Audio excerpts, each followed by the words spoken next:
Hello everyone, this is Kix here, and today we'll be discussing something about Genshin Impact.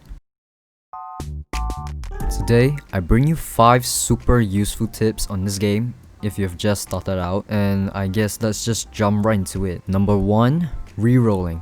Alright, what is rerolling? So basically, when you reach a certain required rank in Genshin Impact, the game gives you some really awesome rewards. This gives you an opportunity to roll in the game's gacha. This game's gacha is called Wishing. There are 5-star items, 4-star items, and 3-star items in the game. It can be in a form of a weapon or a character. Now, getting a 5-star item when you roll is obviously better than getting a 4-star item, but in order to get a 5-star item, it requires a great amount of luck and the chances are really low. So if you're not satisfied with what you just wrote with the game rewards, like if you don't get any 5 stars or you're just not happy with what you got overall, this is when re-rolling comes in. Now, re-rolling is a process where you start over and restart the game and play it again till you reach the required rank to get the game reward, and then you roll in the gacha again. So you just have to repeat the process till you're satisfied with what you have. Rerolling takes about 15 to 20 minutes per run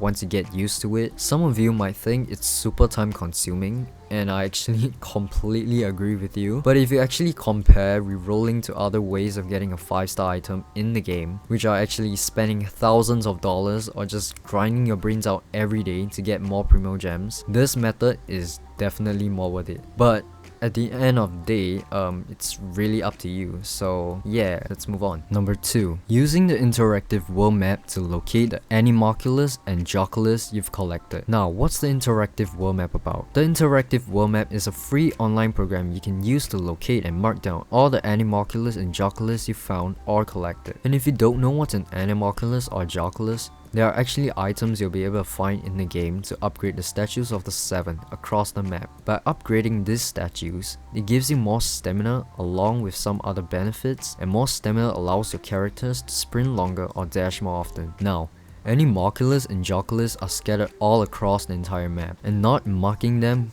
using the interactive world map when you collect any one of them is one of the biggest mistakes you can do in the game. When you don't mark them, you soon realize that you would be struggling with the problem of collecting these things in the long run. So I would suggest for anyone, whether if you're a beginner or you've been playing this game for a while now, to use this interactive world map. I mean, it is free after all, so you know what, I'll just link the interactive world map down in the description. Number 3, never wish on the permanent banners. I mean, come on guys, you should never wish on the permanent banners, or at least try not to. For some reason, the permanent banners just doesn't give any 5 stars, and let's be real, even if you hit the pity on the permanent banners, there's no saying if it's a character, it might just be a 5-star weapon that you might not need. FYI, if you don't know how the gacha's pity system works, you can check out my previous video where I explained how the gacha system works and including its pity system. Alright, back to the point. I mean, don't get me wrong, there are some pretty good 5-star weapons out there, but if you want a 5-star weapon, I'd rather you wish on the weapon banner instead. With that being said, permanent banners are a bad idea. I mean, if you have spare Queen Fates to use on the permanent banners, go ahead and use them, no one's stopping you. But point being, if you want a 5-star character, you wish on the promotional banner. That way, even if you pull a 5-star character you do not want, it's still a 5-star character. And if you want a 5-star weapon,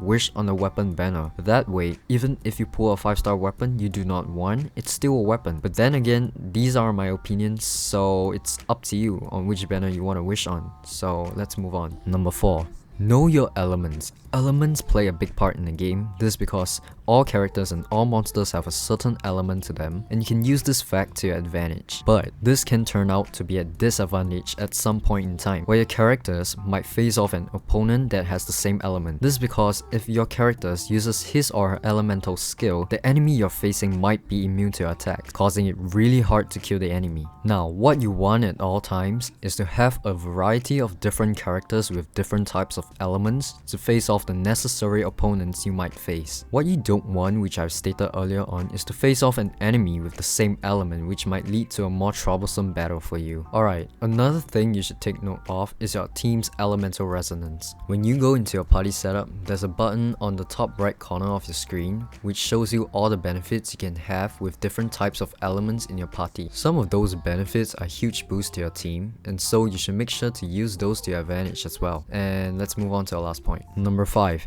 Take your time. When you just start out in Genshin Impact, you realize there's something called resin on the top right corner of your map. These things play a huge part in later parts of the game, and so they're not very important for you right now. Now, what are resins used for? Resins are required to collect rewards from domains and bosses you can fight in the game, and there's a maximum of 160 resins you can use every 24 hours, and they become very scarce in the later parts of the game. And so since you've just started, there's not much you can do with your resins as of now. The only thing you can really do are by spending it on leyline outcrops. They require 20 resins every time you activate them and gives you around 100 adventure experience per run. Now, you can spend your resins on the leyline outcrops until your resin depletes, but since it requires you to spend primogems or fragile resins to refill your resins, and since you're still in the early stages of the game, I'll really recommend you not to spend any primogems or fragile resin just to farm for leyline outcrops. Now, what is fragile resin? Fragile resin is a rare item in the game which comes by most often from adventure rank rewards, which you can convert them to 60 original resins. And since they don't come by very often, I'll suggest you to save those up for the later stages of the game. And so overall, take your time in the game. Do not rush through everything, as that might just ruin the fun of the game. Just enjoy the storyline and everything else. But anyway guys, that was 5 super quick and useful tips you can keep in mind if you're a beginner. I hope you learned something from this video, and if you did, please give this video a like, subscribe and turn on the notification bell if you're interested in further updates on my channel. And I'll see you guys in the next video. Bye.